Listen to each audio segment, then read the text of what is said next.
Bom, nós estamos recebendo aqui no estúdio o deputado João de Deus, presidente agora, será presidente novo do Partido dos Trabalhadores, e vai conversar conosco a respeito deste e outros assuntos. Deputado João de Deus, boa tarde, seja bem-vindo ao Jornal do Piauí. Essa é a terceira vez que o senhor assume a presidência do partido. Boa tarde, Joelson, boa tarde, Lídia, Elivaldo, os telespectadores. Exato, eu estava dizendo aqui, eu assumi o PT pela primeira vez em 94. Naquele ano, o então deputado estadual Nazareno Fonteles foi o nosso candidato a governador. Era o lançamento de uma candidatura que a gente tinha por objetivo divulgar o partido. A gente sabia que não tinha a menor chance da gente ganhar a eleição, mas ali elegemos, naquele momento, o Elton Dias estadual e Olavo Rebelo também deputado estadual. Era chapa pura na oportunidade? Era chapa pura. Me lembro que a gente visitava todo mundo junto, alugamos um micro-ônibusinho, saía todo mundo junto, cidade por cidade, visitando o Piauí inteiro, né? E conhecendo a realidade e conversando com os sindicatos de trabalhadores rurais, com a direção do PT, que existia, se eu não me engano, a gente estava presente em apenas 36 municípios. E, portanto, ali a gente estava plantando uma semente, né, do partido. Cumprimos aquela missão e acho que de lá para cá a gente evoluiu, né? Pelos resultados que a gente tem, não só do ponto de vista eleitoral, mas do ponto de vista da melhoria da qualidade de vida do povo do Piauí. O senhor entra agora na presidência de um partido que ele é maior do que o de 1994, já depois de 4 eleições vitoriosas no governo do Estado, mas entra também no momento em que ele está mudando de rosto. Já não é mais aquele partido do micro-ônibus onde você conhecia todo mundo e a sua história em 1994. Tem nomes novos e até saídas de alguns dos históricos petistas da época de 94. O que muda nessa relação com o partido? É um clima tenso até certo ponto? É um aprendizado, tá certo? Veja só, o PT sempre defendeu o fim de coligação proporcional. Nós sempre achamos que no Brasil a gente tem excesso de partido político. Isso é muito ruim para a política, porque as pessoas não conseguem nem sequer entender, de fato, quais são os partidos que existem, muito menos as propostas de cada um, né? O que cada um defende. Então, com o fim da coligação proporcional, a gente esperava que, de fato, já pudesse ter um primeiro enxugamento. Nós vamos ter o segundo enxugamento na nossa avaliação com os resultados desta eleição, que se aproxima, as eleições desse ano. Por que isso? Porque aqueles que não conseguirem, por exemplo, atingir a cláusula de barreira, obviamente que vão ter mais dificuldade de sobreviver. Então, com base nessas decisões que foram tomadas, nas reformas que foram feitas recentemente, é que os partidos tendem a migrar para os partidos maiores, né?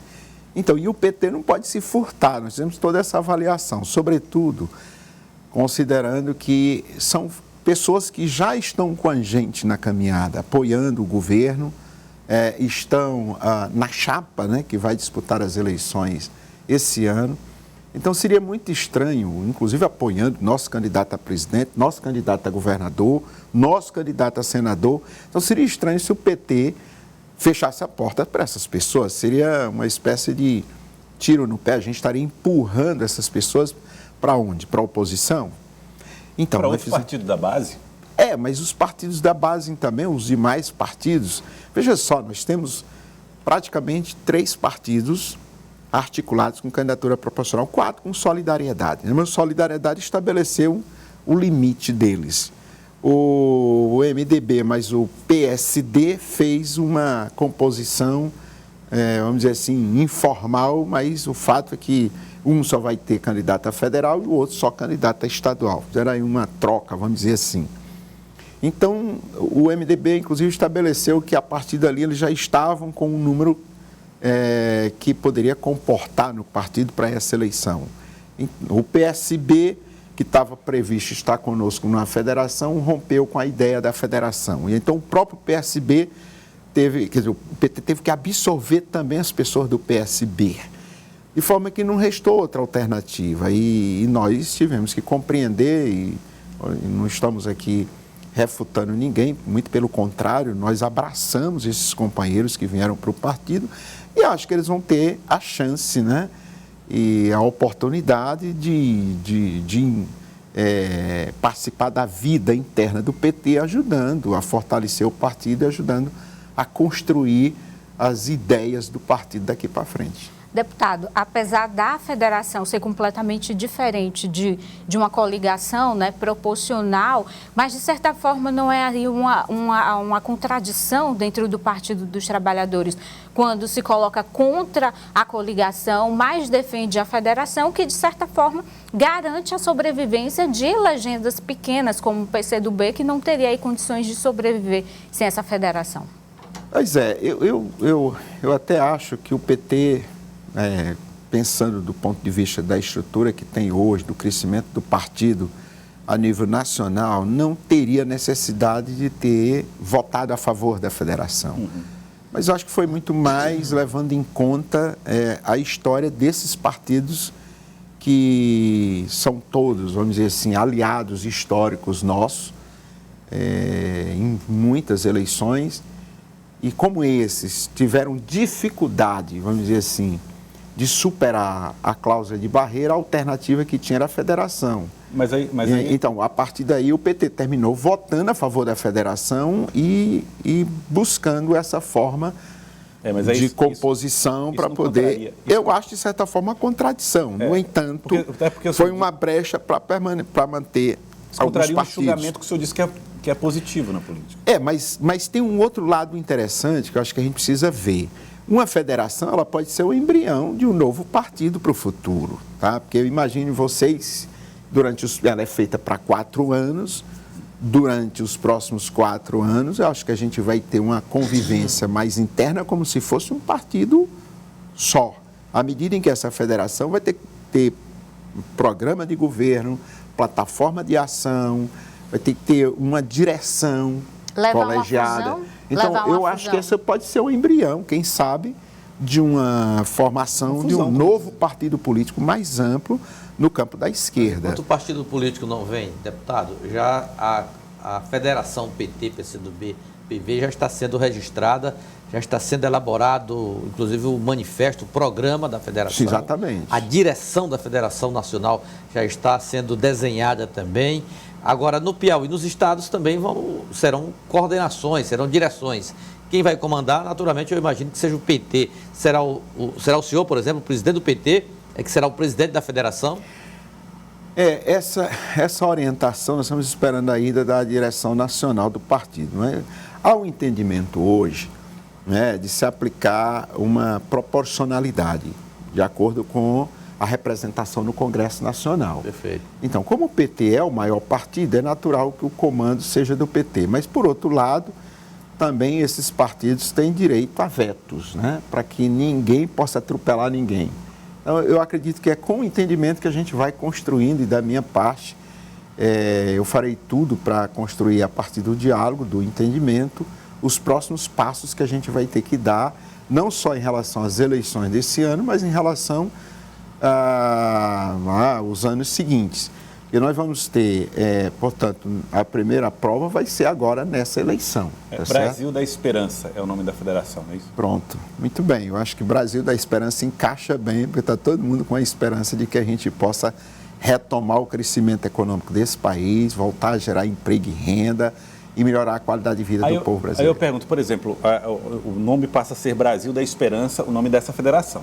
E ela vai vigorar por 4 anos. Então, a gestão será a gestão, numa eventual vitória de Rafael Fonteles, a gestão do Brasil da Esperança? Seria isso? Com certeza, com certeza. Não é do PT? Não, ela é... Veja só, nós temos uma administração hoje que, em tese, é do PT, mas não é do PT. Ela é uma composição de governo. E quem comanda é o governador. No caso, agora, a governadora Regina. Então, ela faz os entendimentos, logicamente, com o Partido dos Trabalhadores, mas faz uns entendimentos com os outros partidos. Quantas vezes a gente fez reunião colegiada da bancada de todos os partidos da base do governo com o governador? E ali são feitos os entendimentos. Logicamente, o governador trata com cada partido separadamente, mas eu acredito que com a federação ele vai tratar com a federação. E dentro da federação, obviamente, que as forças que compõem a federação já devem levar uma proposta em conjunto, vamos dizer assim, em tese, para o governador, uma vez sendo o governador fruto dessa federação, mas também com a composição de outros partidos. Deputado, e o PT, a federação, já tem uma posição tomada com relação à situação da deputada Tereza Brito, né, que é do Partido Verde, que faz parte da federação, mas na Assembleia ela mantém aí uma posição que ela coloca de independência e muitas vezes até uma posição de oposição. Olha, na minha forma de pensar, esse é um assunto para ser tratado pela direção nacional do PT, sabe? Já que a federação ela é uma decisão vertical. Essa decisão ela foi tomada a nível nacional. Então, há uma direção nacional de cada um desses partidos e cabe ao Partido dos Trabalhadores dialogar com o PV nacional, a fim de que nós possamos ter a adequação da posição da deputada àquilo que está vamos dizer assim, nas prerrogativas dessa federação, as exigências estabelecidas. Porque ela tem uma das coisas que são fundamentais é a disciplina. Vai ser cobrado? Eu acredito que sim. Eu tenho esse entendimento de que nós devemos pautar isso para a direção nacional, a fim de que ela possa pautar com o PV nacional. E cabe o PV nacional fazer esse entendimento com ela. E espero que ela possa, vamos dizer assim, fazer essa travessia aí e possa realmente estar compondo conosco aí para valer, né, de corpo e alma. Deputado, eu lembro que agora, nesse período, eu perguntava para o deputado, o senhor, às vezes, assim, quando é que o senhor vai subir o partido? Tal? O senhor, calma. Vamos primeiro deixar que o Lima coordene essa fase aí de filiações, de formação de chapas, essa etapa difícil, atravessar essa etapa difícil da vida partidária. Bom, essa etapa foi atravessada. Agora o senhor assume o partido no momento não menos difícil, que é exatamente conduzir na fase principal, que é de preparar a legenda para a disputa majoritária, disputa pelo poder no Estado. Como será conduzir o partido nesse desafio que é exatamente tentar manter a supremacia no Estado de uma série de governo, de um período de administração, 4 mandatos, que tem um natural desgaste, é preciso essa reinvenção do partido para se apresentar ao eleitorado. Como é que o senhor vai apresentar o PT nesse desafio eleitoral de 2022? Elivaldo, primeiro nós vamos ter a eleição do partido, né, da presidência, a sucessão agora na quarta-feira próxima, dia 20, né? A reunião do partido vai acontecer lá no auditório, na sede do partido, e está marcado para as 17 horas. Ali nós vamos ter a declaração de renúncia do atual presidente e logo em seguida o diretório já se encarrega de fazer a eleição do novo presidente, tá certo? E já vamos fazendo os entendimentos todos para que a gente possa garantir esse processo da forma mais tranquila possível. Feito isso, tudo no PT acontece no coletivo, a gente nunca decide nada sozinho. O presidente é apenas aquele que é uma espécie de porta-voz principal do partido, mas a gente costuma se reunir semanalmente e a gente vai tratando dessas pautas para ver como é que a gente vence. E assim ouvindo a todo mundo, né? Eu acho que a melhor forma que a gente vai ter de trabalhar as eleições desse ano, primeiro é fazendo um entendimento com todas as forças políticas e segundo é a gente se comunicando com a população, a gente indo para a rua, botando o pé na areia e o pé na lama para dialogar com o povo, mostrando a evolução que nós tivemos do Piauí nos últimos 20 anos. O Piauí completa esse ano, como nós sabemos, 200 anos aí, né, desde a sua adesão à independência do Brasil. Então, durante esses 200 anos, nós ficamos pelo menos 180 anos, onde a maioria das cidades não tinha uma estrada de asfalto, o analfabetismo chegava aí a ter por volta de 50%, a gente não tinha ensino médio na grande maioria dos municípios do Piauí. Hoje nós estamos, inclusive, com ensino superior em todos os municípios do estado. Então, a gente vê que houve uma evolução em pouco tempo, porque ninguém muda um estado como o nosso um estalar de dedo, né? Em pouco tempo e sem uma sequência de governos. Então, nós éramos um dos piores IDHs do planeta, hoje nós estamos, podemos dizer assim, comemorando já um IDH alto. Então, isso é fruto de quê? se não for fruto das ações que nós tivemos, e principalmente casadas do governo federal, do presidente Lula, da presidente Dilma e do governador Wellington Dias, logicamente com a participação de todos esses atores que estiveram conosco no governo até agora. Quero agradecer ao senhor, deputado João de Deus, será presidente do Partido dos Trabalhadores. Quarta-feira é a eleição, às 5 horas, na sede do Partido dos Trabalhadores. Na quarta-feira, dia 20. Dia 20. Quero agradecer pela participação aqui com a gente. Muito obrigado. Eu que agradeço, Gelson.